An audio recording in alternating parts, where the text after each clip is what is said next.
Okay,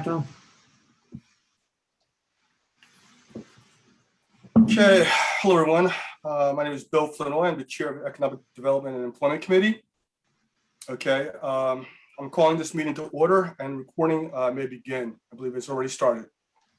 Okay, this meeting of the Economic Development and Employment Committee of Brooklyn Community Board 2 is called to order and it's being recorded in accordance with New York State Open Meetings Law. In the practice of CB2 to conduct remote meetings with all committee members' cameras on.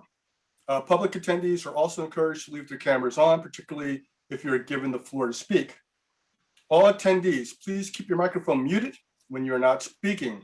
To maintain appropriate discussion and voting process, I will make it known when and which topics are open for comment by committee members and board members at large, and then the general public. If you have a question that falls outside of the public comment time, please type your questions in the chat panel and we will address them as time permits.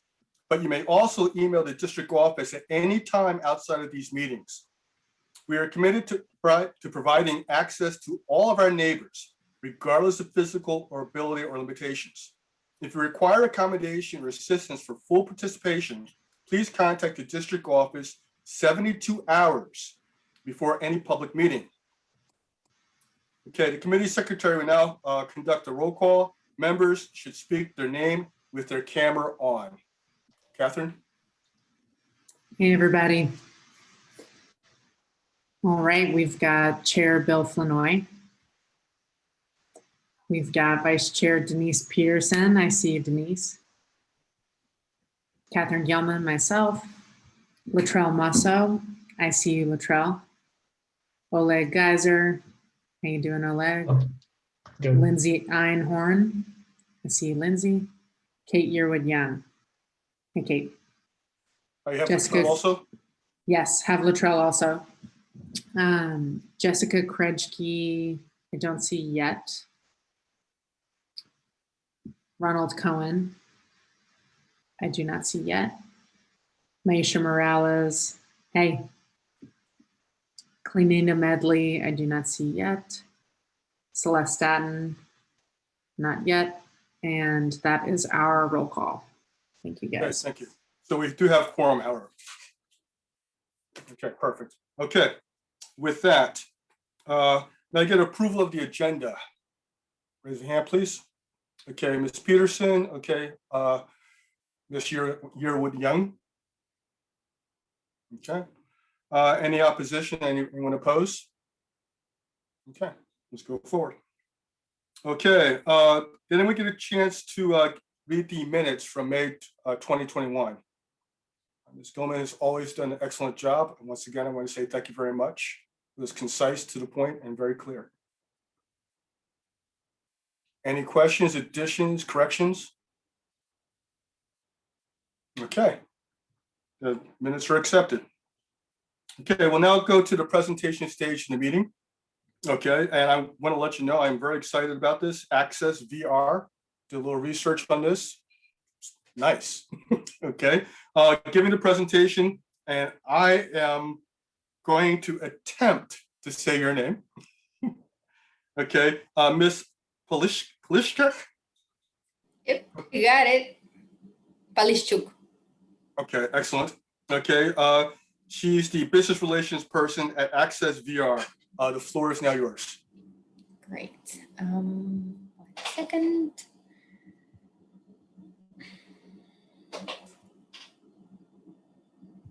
Okay. You can see my screen, right? Just checking. All right, perfect. So good evening, everybody. Thank you again for inviting me. It's my pleasure being here. I'm also very excited to do this presentation for you. So as was already mentioned, I work with ACCES-VR. My name is Ksenia Polishchuk. I'm business relations representative at our district office of ACCES-VR. We are located at 55 Hanson Place in Brooklyn. And ACCES-VR it's an acronym. It stands for Adult Career Continuing Education Services, Vocational Rehabilitation. And what we do, we basically assist individuals with disabilities to obtain marketable skills and secure stable employment. we use state and federal dollars to provide services for people with disabilities. It is not an entitlement program. It is eligibility driven, which means that an individual has to submit documentation verifying their disability in order to be eligible for services. And it's also voluntary because our primary target is employment. And as you can imagine, a person has to be fully engaged in order to secure a job. And who should apply? So basically, ACCES-VR assists people with disabilities. Like I mentioned before, this is a primary criteria for application. However, they also need to or have to want to work, and they have to be able to legally work in US, and their disability should not be limiting them from engaging in services. They have to be medically clear to engage in vocational services. So by ADA definition, by ADA definition, a disability is a physical or mental impairment that significantly limits or affects someone's ability to engage in any life activity. So for the purpose of our services, activity is employment. So anything related to employment for the person to have challenges preparing for, entering, engaging, retaining, or advancing in employment. So these are the population that we assist with services. And as was mentioned also in previous slides, that the person have to be able to work after receiving services, and they have to be medically clear to engage in them. So we have a lot of questions about whether or not the persons have to have Social Security benefits in order to be eligible. And the answer is no. So they don't have to receive SSI or SSDI, but if they do, there is a presumption of eligibility. However, if vocational counselor have any concern whether or not they will be able to benefit from services, then additional evaluations or trial works may be necessary to establish that. And let's see. So these are some different type of disabilities, just a sample. It's not all-inclusive list. So basically we work with any disability that you can think of, except maybe blindness or legal blindness, even though we may accept individuals, but they're best serviced by our sister organization, Commission for the Blind. But we work with cognitive disabilities, physical and mental health, and these are just some samples. But worth to mention that there is a difference between diagnosis versus a disability. So some person, let's say, with a diagnosis of diabetes, may be well adjusted, their disabilities is, their diagnosis is under control, the diabetes is not affecting their work performance, they're able to go on with their daily activities.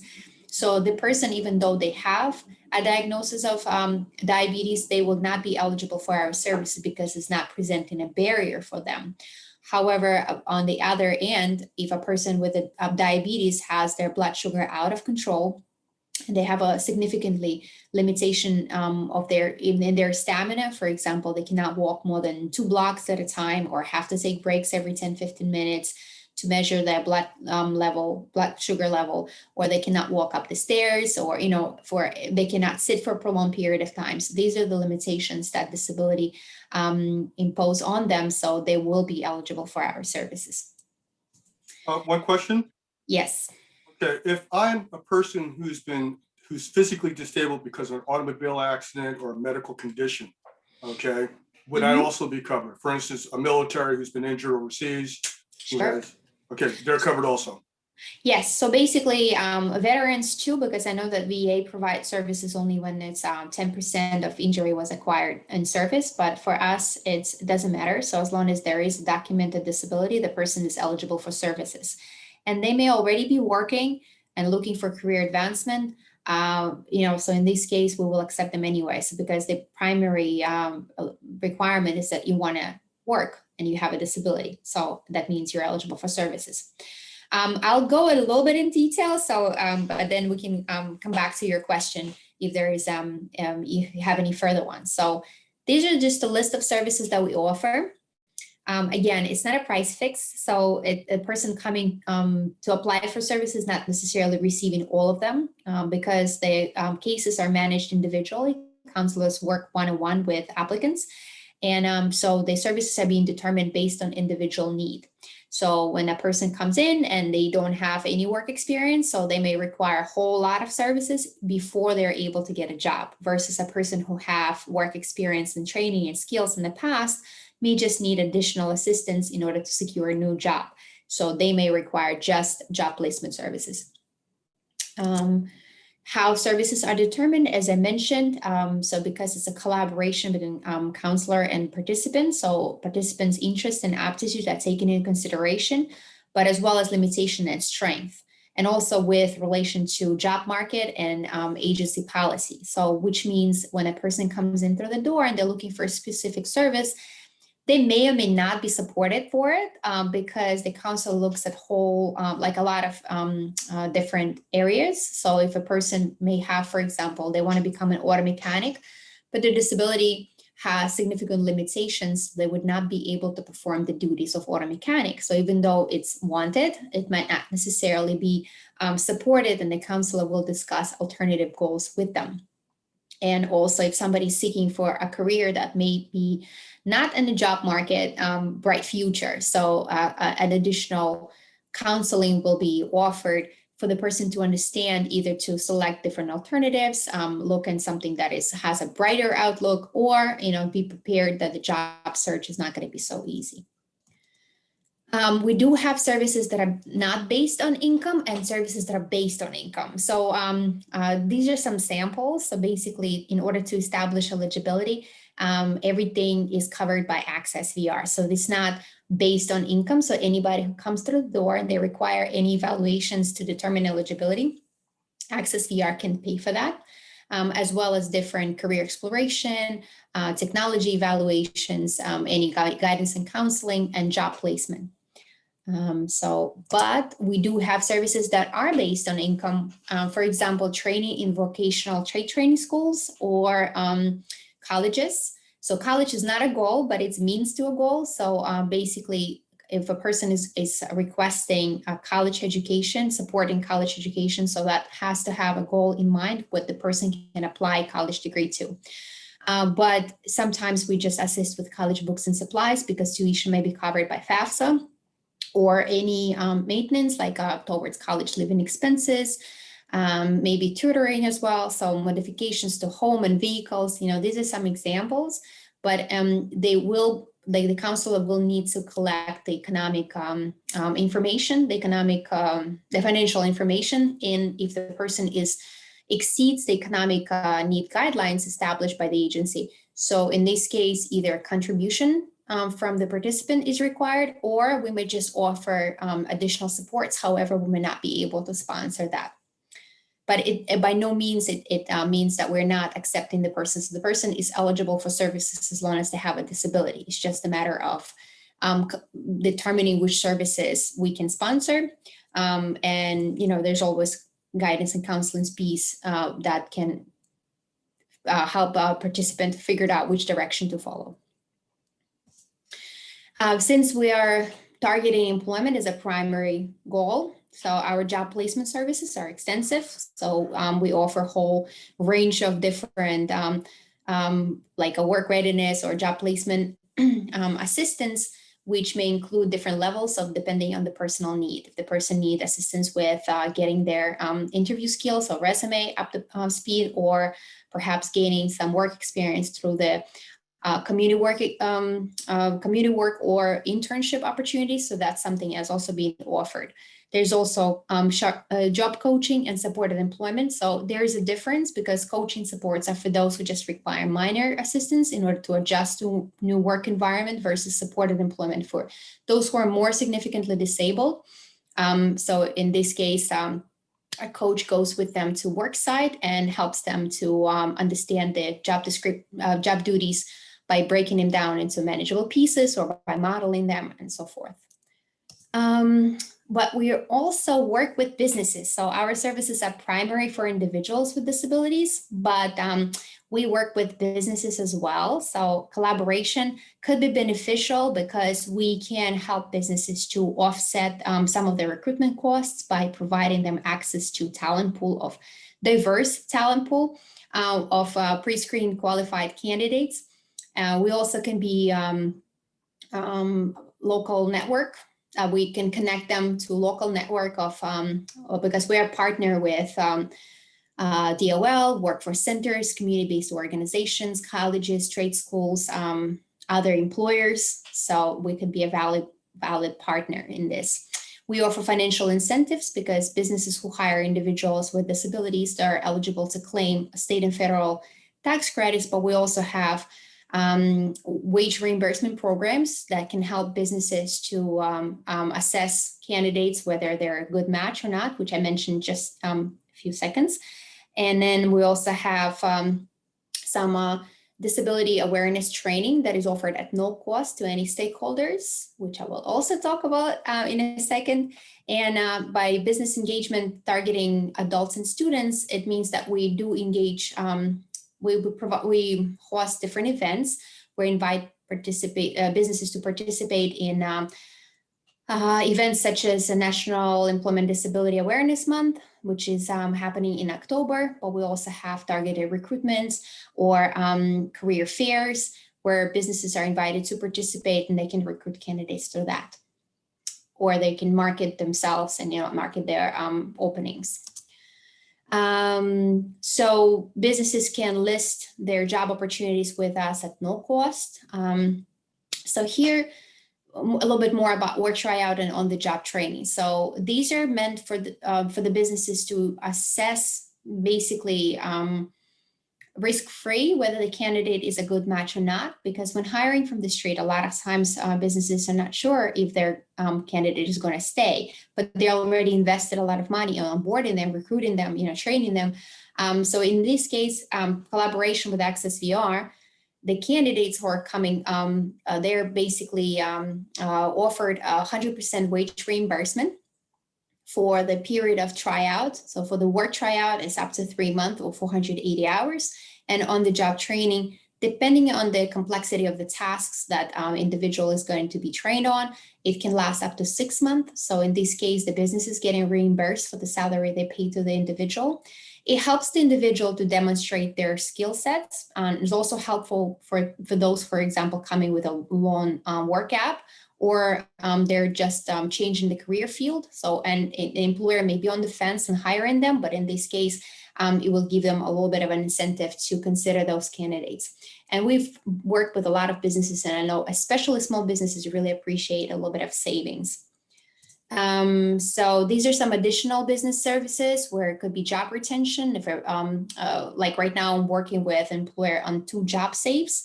Their employees are not performing well, and there might be some coaching supports that they will need in order to keep them. So instead of firing them, the employer is happy to collaborate with ACCES-VR to provide them with accommodations such as job coaching, to see if they can retain those employees rather than recruit new ones.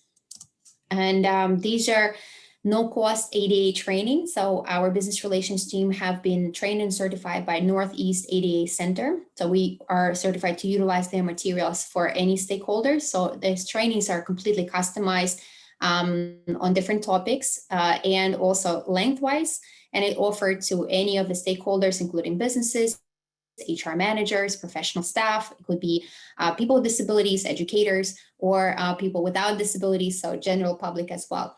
And so if anybody's interested to connect regarding this opportunity, so I'll be happy to tell them more about it. So the most common topics that we are getting requests for are reasonable accommodations, disclosure, employment and disability, disability etiquette, and also disability awareness or overview. So just that. And then I'm wrapping up, so I know that I'm probably a little bit over time, but if there are any individuals who are interested to apply for services as a participant, so we've, during the COVID, we actually offering services virtual. So right now we're slowly getting back to opening the door to public, but right now we're still seeing people remote. And so most of the applications are accepted electronically, even though they can still mail it to us, but the instructions are available on the website. I put the links separately, but they're all available through the first link. So at our website at ACCES-VR, NYSCD.gov/VR. So And this is my contact information. And if anybody have questions that might not be answered today, or would like additional information on something I covered, please feel free to reach out. I'll be happy to respond. Thank you. I'll take the questions.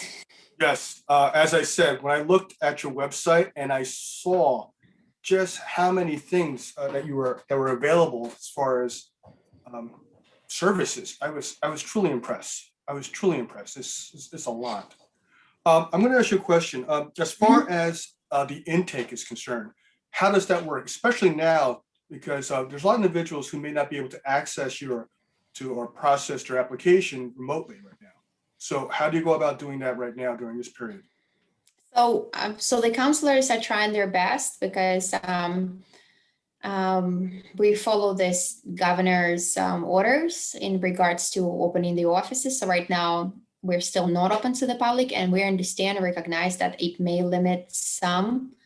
So some of the individuals with significant disabilities or no access to technology or phone, may be not able to apply at this time. And that's sad, but we're working to resolve that. So I know that a lot of times, if for those who were not able to apply electronically, we would still accept a paper application. Sometimes people would call and we would mail them application, and then they would mail it back in a prepaid envelopes. But regarding intake, I know virtual is great when you have a Zoom, so you can at least, kind of imitate this face-to-face contact.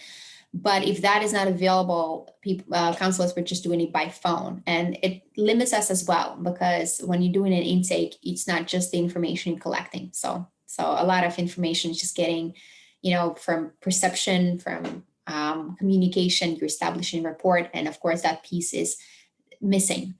But yeah, so we've been relying on our partners because some of their partner agencies that we contract for other services, they're open either in hybrid or in person. So in this case, when they need additional assessments done, so for those who are not able to do it virtually, they do it in person. So we're just trying to establish eligibility and help them move on with determining a goal. Okay, understood. And your financing, where does that come from? State and federal dollars. So we receive this funding from the state and from the feds. And during any period where you're doing cohort, how many people do you usually work with? I'm sorry, I missed the part of the question. At any one time, how many people can you work with? Clients. Good question. So the caseloads are big. So I mean, we don't have a limit. So I guess because they're working, so the caseloads are different stages. So it's not like they're moving along. So everybody, because services are provided on the individual need, so it's very individualized. So some people are taking years to go through the program to secure stable employment, and other people are able to find a job in a month. So in this case, it's hard to say. So the counselors on average, I mean, the caseload is about 100, 150, 175.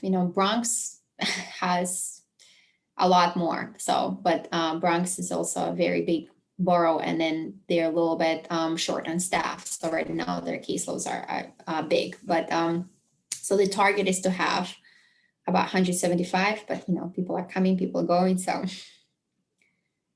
we don't have a waiting list. So people, when they're applying, they're being assigned to counselors on a regular basis. So they're not really, it's not a lengthy process. So I would say when people, like right now, it's even faster because counselors are able to schedule virtual easier than in person. So in this case, they can just jump from one meeting to another.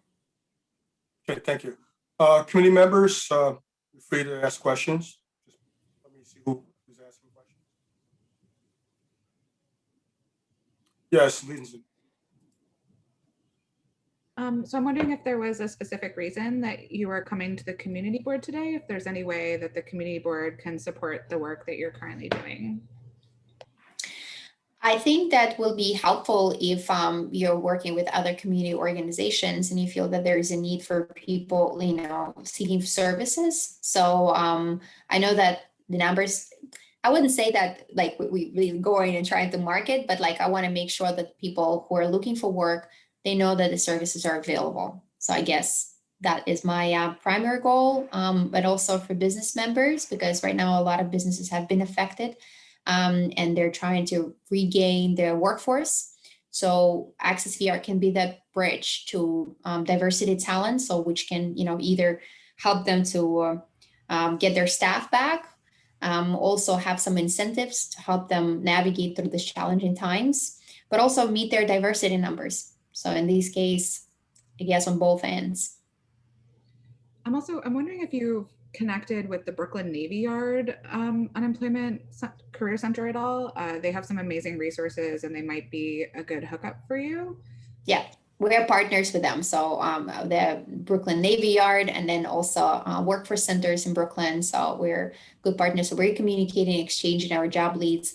And I'm trying to refer candidates for the jobs that I get from their postings. Yes. Great. I know they're great. So they have a good resources. Good. There's one other resource that the city has, the advanced warning system. Are you familiar at all? Advanced warning system? No, I'm not really familiar. I mean, with the city, we work with the mayor's office for people with disabilities. So they have New York City at Work, NYC at Work. So we have partners as well. And they also we funding their internship programs. So they're trying to develop internships for people with disabilities. So we're part of the funders as well. And advanced warnings. Thank you for that. I'll definitely check it out.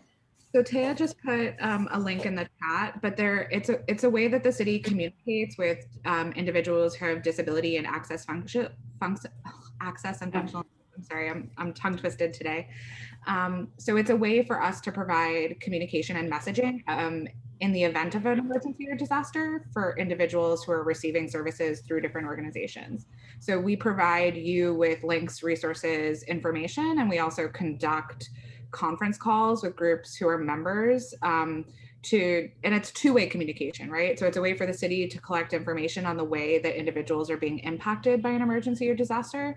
And it's also a way for the city to provide information and resources. And so there are about 1,500 organizations that are already members, but it might just be a good way for you to receive additional communication from the city in the event of emergency. Sure. I just also wanted to mention that our organization, not just in Brooklyn, it's a state organization. I know Bill was asking a question. We have 15 locations across the state. So in every borough, plus this, like other positions, other locations over the state. But it's great, to have connection to other community partners. I'm pretty sure that we already partnering with a lot of them, but it's good to know a good resource. Thank you for sharing that. Okay, thank you. Latrell, I think you were trying to ask a question. Yeah, sorry. Hi. Hi. I have two questions. My first question is, during everything that went on for the last year, did you see that your accommodations for your members, or people apply for accommodation, did the numbers go up? So I think what we actually saw is that a lot of individuals, they were not looking for employment. So I guess, businesses did too. So what happens is that people were scared, especially those who have different disabilities. They felt that they were more compromised to the virus. So they would prefer not to look for employment and receive the benefits while they could stay in the house. In regards to accommodation, I didn't see that there was more need, because when we're helping people with the job, so the primary goal with the counselor is to make sure that the direction that they're heading to, they're able to perform it with or without accommodations. So they're not getting into field that they cannot perform. So because what happens a lot of times when people get on the job and they didn't request accommodations, and then they cannot do the job, so they're losing the job. So in some instances where people applied by themselves, like right now I hear, like I mentioned, that I'm working with an employer who reached out because the person find a job by themselves, but then now they need accommodations. So we're happy to assist that. But frankly speaking, I wouldn't say that I saw an increase, but perhaps it's other district boroughs may have seen that, but not particularly in Brooklyn. And my second question is, what are some of jobs that your clients feed into? Like, what's some of the companies? Very good question. Very good question. So it's no longer cooking, cleaning, retail, because it used to be the three fields that a lot of people with disabilities were sort of pushed into because there was no other opportunities, or, you know, that they didn't have enough of training or skills to pursue other fields. But right now it shifted so much, really so much. Like sometimes our job developers are struggling to find new relationship with employers because it's business communication, computer design, like a graphic design, you know, so people coming with degrees, masters, self-employment goals. So it's basically whatever you can think of. We don't have a list of jobs that people are selecting that they would like to pursue. We're basing on their individual aspirations, but we're also trying to make sure that where they're heading, they're not going to fail. So, or at least potentially going to succeed. So in this case, we're trying to assess what supports they may need to be successful in that career.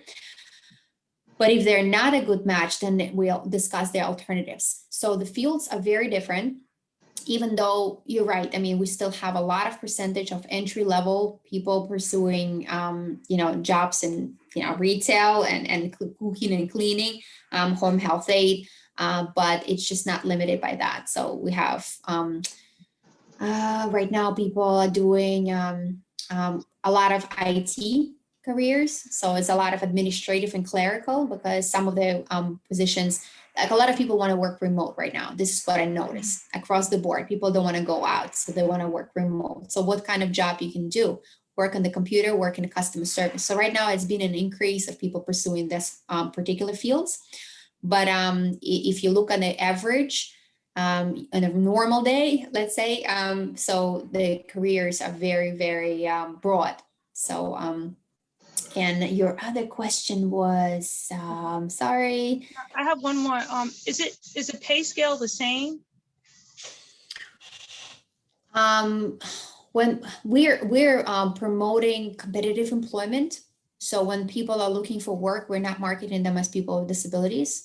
That's why when a lot of times when they come through our doors, some of them, they're upset saying you didn't give me a job. So we don't give jobs, because we give tools for people to be able to get a job. So we're trying to give them all the supports that they need in order to get competitive employment at competitive wage. So there've been a number of programs that we're offering sub-minimum wage, but that program has ended. So ACCES-VR actually was participating in, we were doing the outreach to tell them the options, but that is not acceptable that people with disabilities are receiving a wage that is not competitive with other workers in the same field. So that's what we're trying to promote is against that. So, and we don't do unpaid internships. So ACCES-VR actually have an internship program where the businesses can still source the candidates, but if they're not able to put them on payroll, ACCES-VR can do that through the contracted providers. So in this case, they're getting work experience and getting paid for that as well. Okay. Thank you so much. Sure, thank you. Thank you, Latrell, for asking those questions. Okay, Ms. Peterson.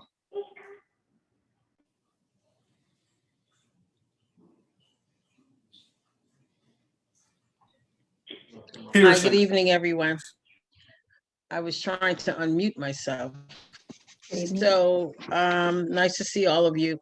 I just had a question. Well, I was going to ask about the outreach. Mhm. One, two, so that everyone knows what Bill and I know.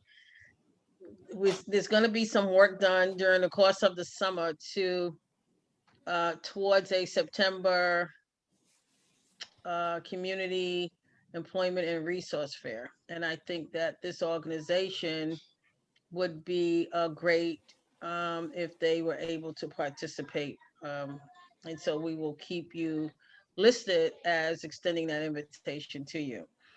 How do you measure the success of your program? Good question. So I it goes above me, but because, you know, being a state organization, so I mean, I don't manage the local statistics, so it's being counted by our central office in Albany. We do have success stories that we're actually posting on our website, both sides, the employees and the businesses that we work with. So they've shared some testimonials. So that's part of the success. We used to measure the successful employment outcomes, but right now the tendency is not, because, you know, getting a job is great, but most important is careers. So we're trying to do the measurable skill gain. So we're measuring the, you know, what skills they got, you know, diplomas, credentials, along with the employment statistics. So because that is going to be helpful for them to advance in the field that they're trying to pursue. So I guess that. So, but, you know, if at any point an information is needed about how many people would successfully place per year, you know, that could be, you know, I could access it through, you know, request to Albany. Okay, thank you. Thank you so much. Thanks.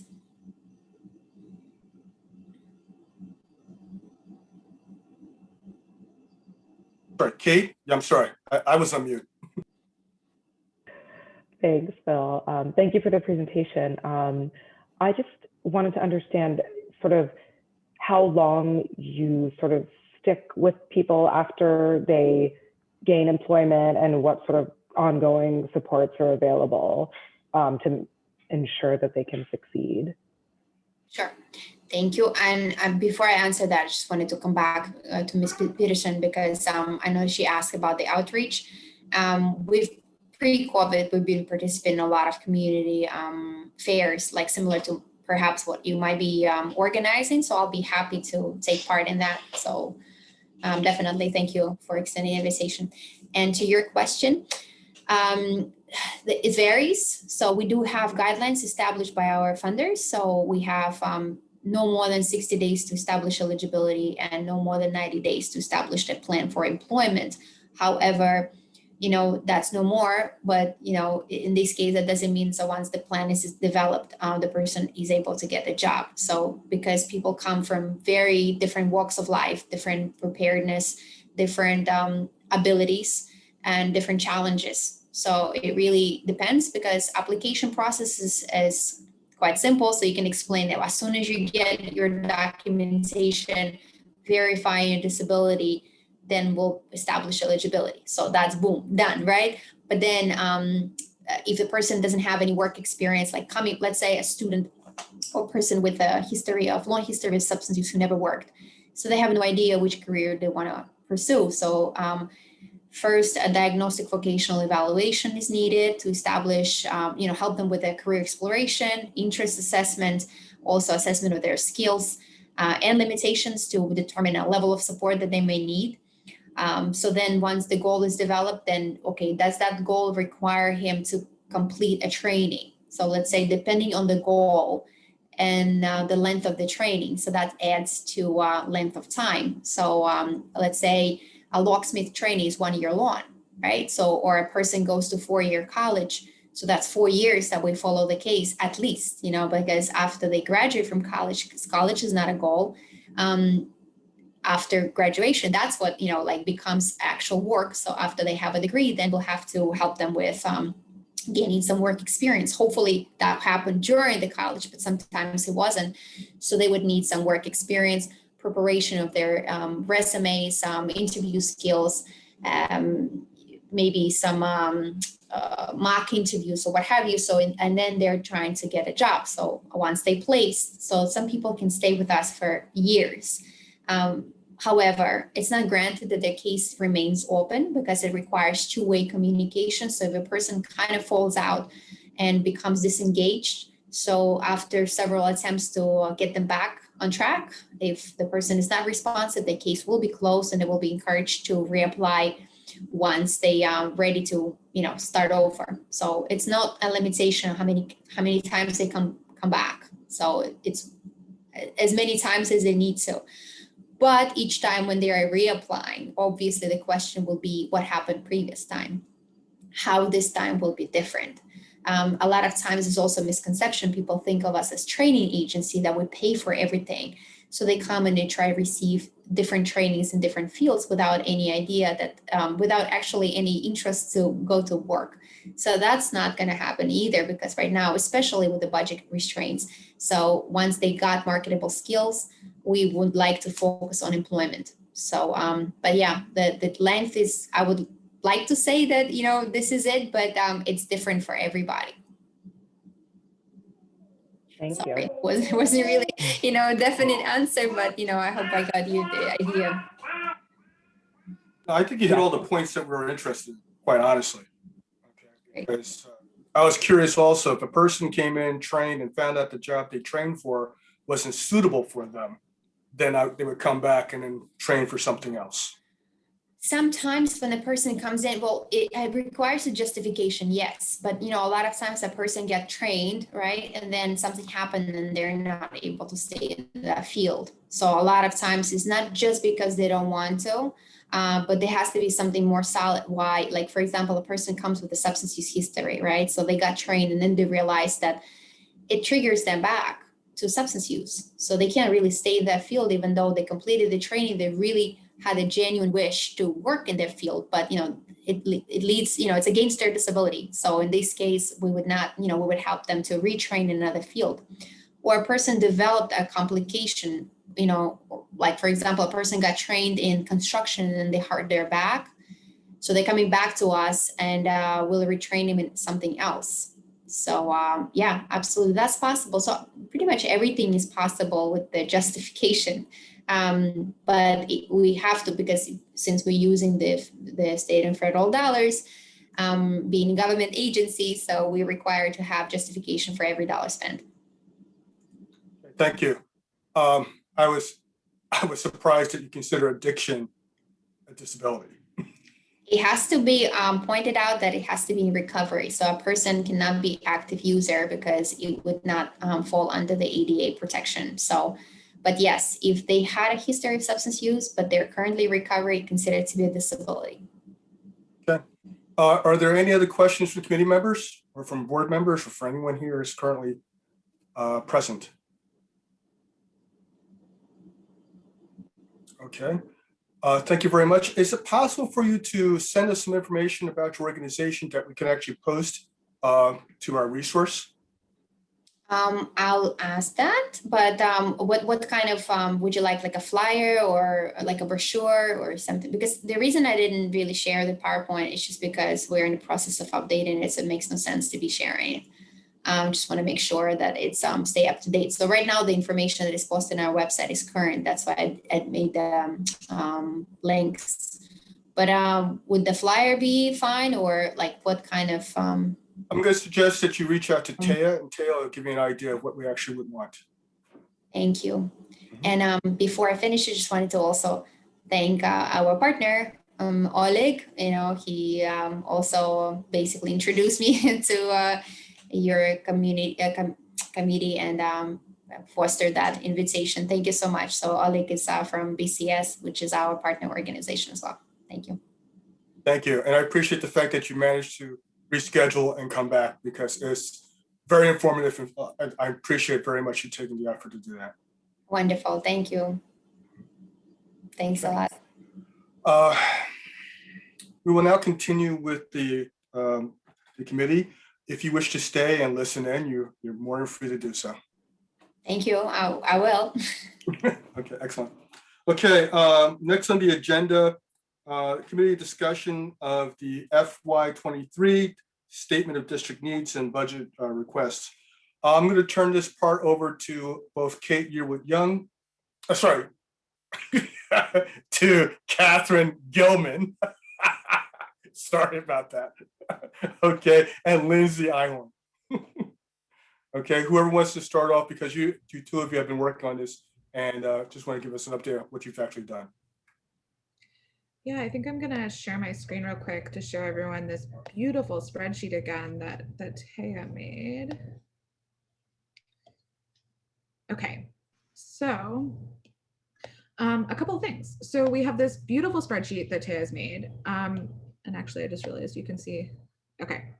So Taya has created a formula for us to add a lot of specificity to the district statement of needs so that when the agencies are replying, they're not going to be able to say things like, we will try to address this within our current budget, or we will, more research is needed. And so there's a formula here. And so basically we're identifying the problem. We're identifying if there's a specific location where this problem occurs within the district. We're defining what the result is that we would like to see and if that could happen in a time frame. And then we're identifying possible solutions. When we identify possible solutions, we're also going to talk about known or estimated costs. And this is the place where if it's a project that's already funded within the city, we're going to need to reference what that funding is, what the funding source is, and then additional funding that we're looking to add. And then we're going to link the policy and history of the subject so that we show the research that's already been done to make that case. If there's data that can support this and potential collaborators, it's also important that we're going to reach out to these folks to help beef up some of these requests. So that's the formula as is. And I just want to make sure that everyone understands why that this is structured this way and see if there are any questions, because the next step is that we'd really like the entire committee to support building out this document. And while we're going to create a subcommittee and ask for some volunteers to really dig into things, this is a document that the entire committee has access to. And that even if you're not going to join our subcommittee to work on this more in depth, we would love for everyone to contribute. And even if your contribution is only putting problem statements and you say, I have no idea what the solution is, or even if you go through and look at all the problem statements and say, I have some possible solutions, but I don't know what to do with the rest of this, we want everyone to feel comfortable even just adding a piece of this. And Taya, as I say that, I just also want to make sure with you, how could anyone mess this up and delete everything? Like how much power have we given everyone access to in this as well? Don't worry about it. If you click on, go ahead and click on File so that everyone can see this process. Okay. And then click on Version History. There you go. And then if you click on that, if you click See Version History, like let's say you accidentally messed something up and you just want to revert it back to how it was when you opened it, you can go ahead and do that right here. Okay. So the message is, don't worry. It's intended to be multiplayer. You described it so well. And honestly, if in doubt, just add a blank line at the bottom and type whatever you want there. It's really it's very difficult to mess this up in a way that can't be undone. That's a really good point. Like if you don't know where your thought should go within this document, Catherine, Bill, and I are just going to be looking at it, not constantly, you know, we plan to have a summer, but we will look as much as we're able and continue to update it throughout the summer. So even if you just want to leave us a note at the bottom of the document, we're happy to have you do that. However you want to communicate your thoughts to us within this document, we're just happy to have everyone contribute. So what you see here right now is— Lindsay, I would also say if anyone is just completely overwhelmed by this, you can also just feel free to email me. I'm working over the summer. I'll enter it for you. There you go. That's a very brave offer you're making right there, Tay. Yeah, thank you. Thank you very much. Because this committee is small and smart. So the items that are in here right now, I just want to give you the history. So these are the items that we got from the different bids as the problem statements. They didn't always come with solutions. And so what Taya has done has already pre-populated some of the problem statements that they gave us. And what Catherine and I have started to do is just provided some examples. And so the building out that we've done in here is not even a rough draft of what we're going to say the entire document is. It's just to give you guys some ideas so that we can walk you through a couple of examples and make sure that people don't have questions. So I'm happy to walk through an example, but if anyone has questions already, I think Catherine and I would be happy to take a stab at them. Okay, so what's a good one too?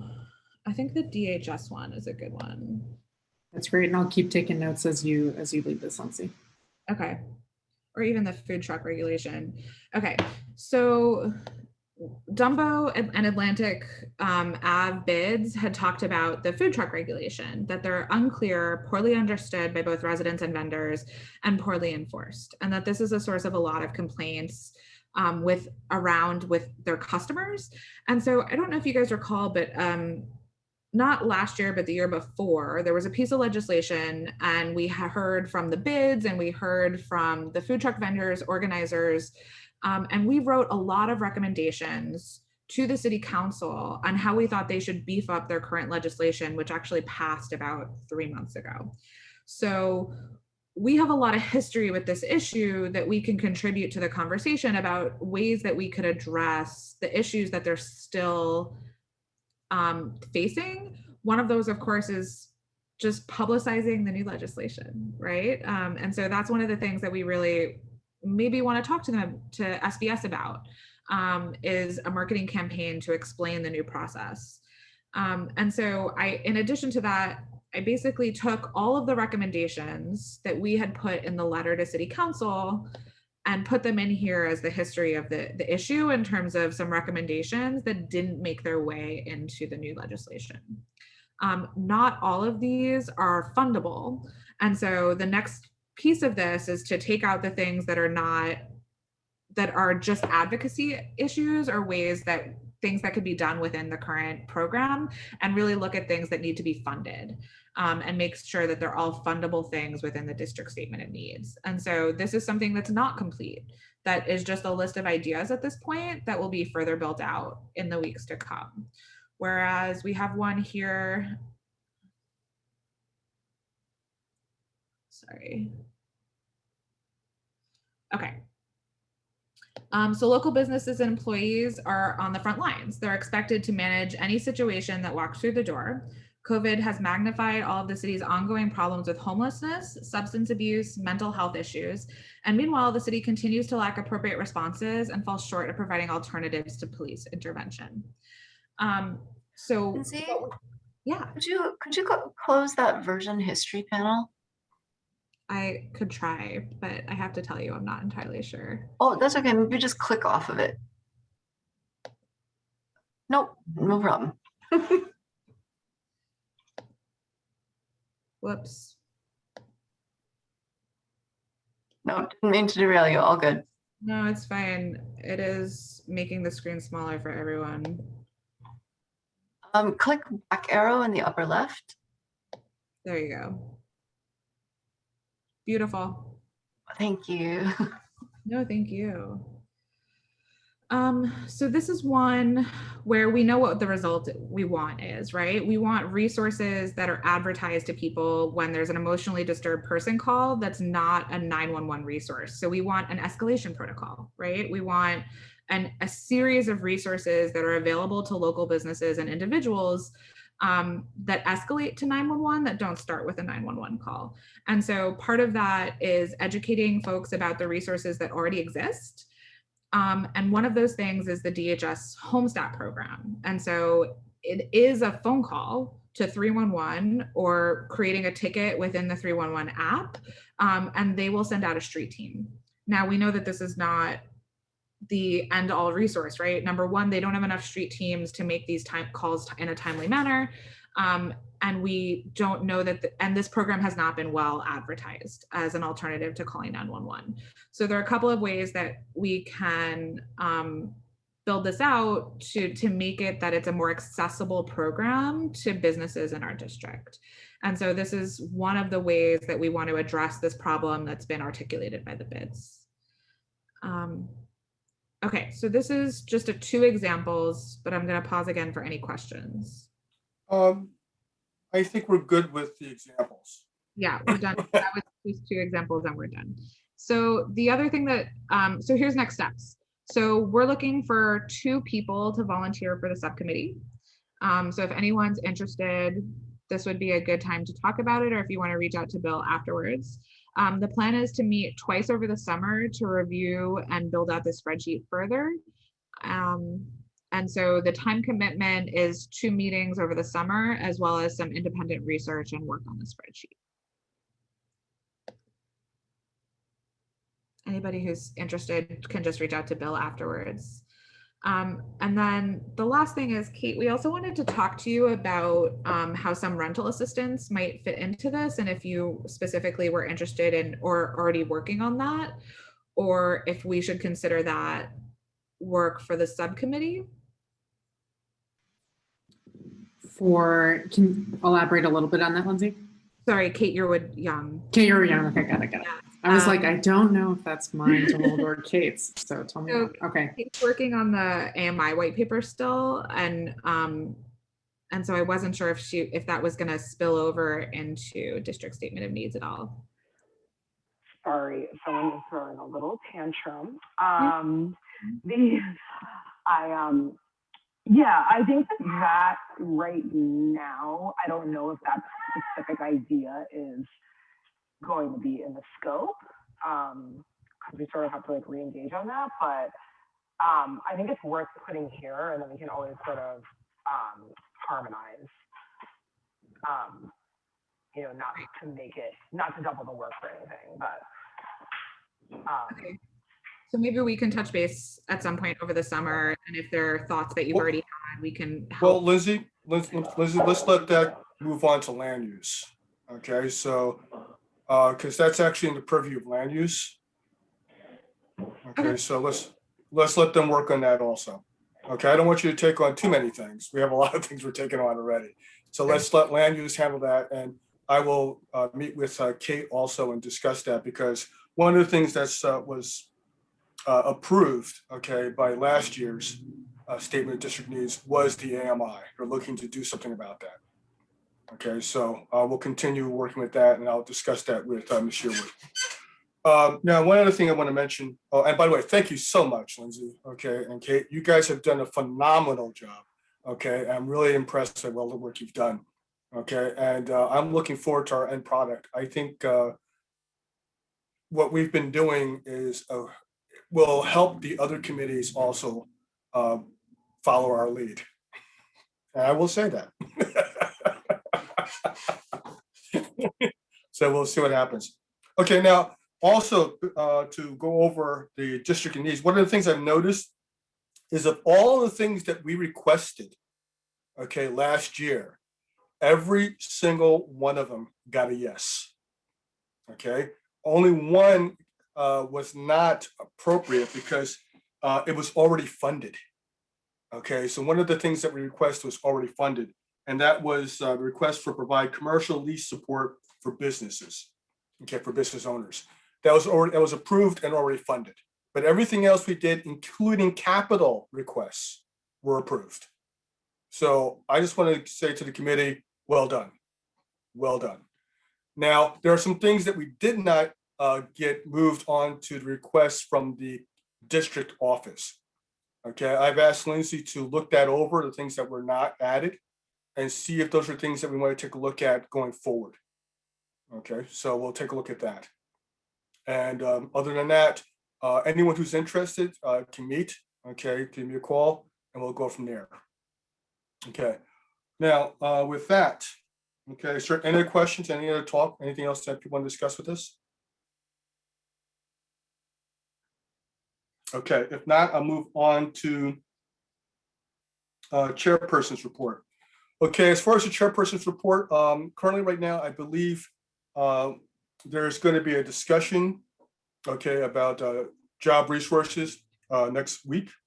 Okay, and I believe that's going to be with, I forget which bid it's going to be, but one of the bids is actually having a resource fair. I'm going to be stepping into that and seeing how they're doing it, and also see if there's anyone there that we can actually use also in our resource fair. Okay. In addition to that, currently right now, the CLS and the Downtown Brooklyn Partnership are having their quarterly meetings and also their annual board meeting.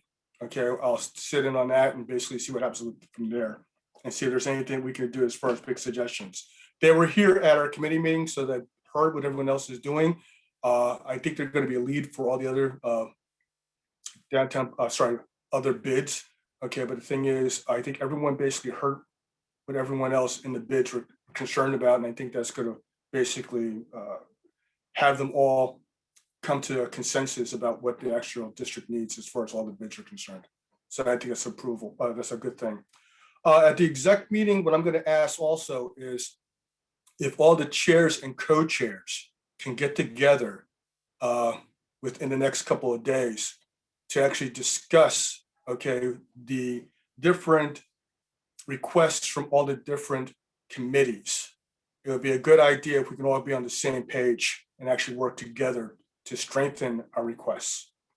I think that'd be a good idea. One of the things I've also noticed is some of the requests are undefined, which Lindsay also mentioned, which allows, because they're undefined, we can't get any action on them.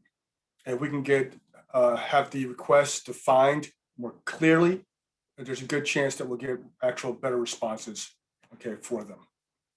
Okay, with that, Ms. Peterson, do you have anything that you would like to ask to the chair's report?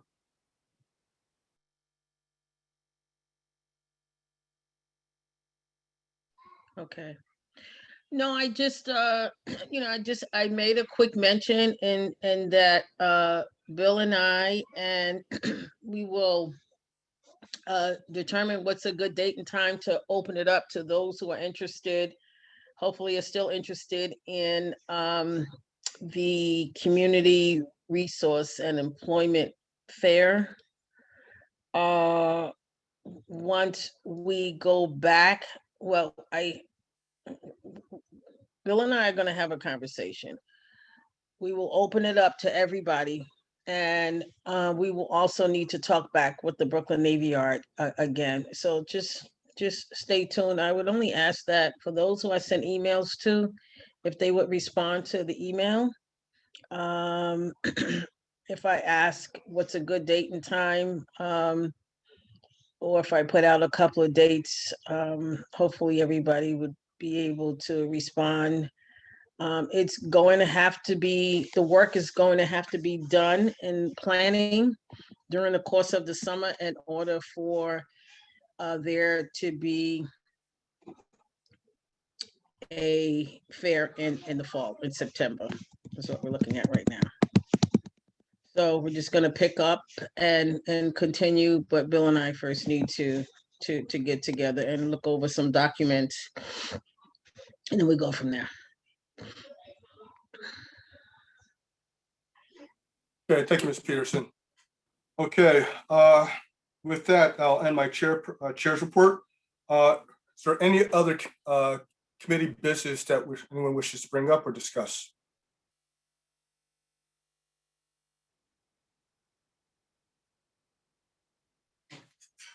Yes, Lindsay. Oh, okay. Okay. I always have something to say, Bill. Well, you turn your camera on, so I figured you were doing that just before you start to talk. No, just trying not to be rude, but please. Okay. Let's see now. Community forum. Is there anyone from community forum, either on the committee or board or whoever's online? No.